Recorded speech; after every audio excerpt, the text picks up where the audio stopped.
Hello, Ned here again.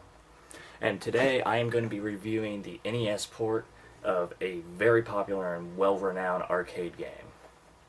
It was the first arcade game I ever played growing up and is essentially the only one I still do to this day.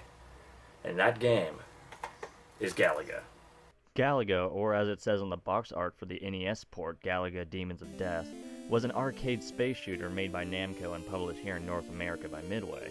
Not many people know that Galaga is actually the sequel to another arcade space shooter made by Namco and Midway known as Galaxian, which never actually had a port on the NES.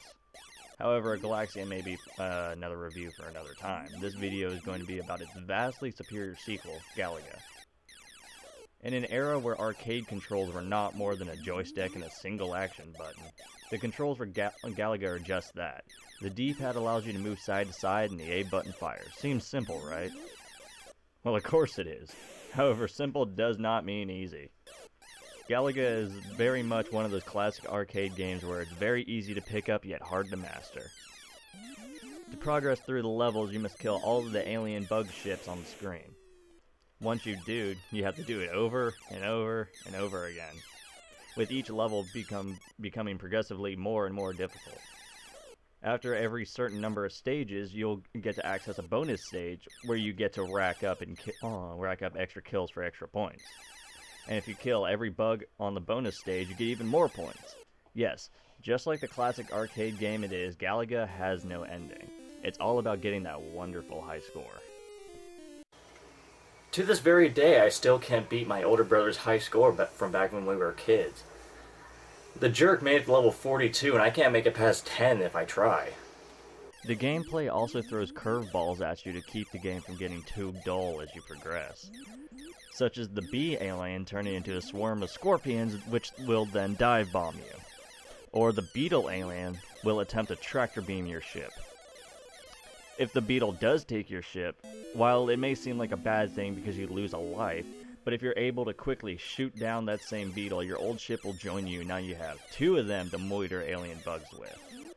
But be careful, if you take too long to get your ship back, it'll be assimilated into the hive fleet of bugs and will attack you. That's assuming you're not dumb enough to accidentally shoot down your own ship like I often do. And that's Galaga in a nutshell. It's just simple arcade gameplay through and through. Rack up that high score, kill alien bugs. Getting your hands on a copy of Galaga is actually very easy. It's easier than playing the game itself. You could go to the flea market, buy it on eBay for a really low price because of how common it is. It's on every iteration of the Namco Museum, and it's had more ports and re-releases than actual sequels. But nothing beats playing Galaga as it was meant to be played. Standing in front of that cabinet, just having it eat away at your parents' pocket change. That's the way to do it. Well, that's it for this review. I still have 13 more games to review, and I need to get to work on them. So until next time, cheerio. Where's Mr. Mouse? That man is playing Galaga. Thought we wouldn't notice. But we did. Shall we play that?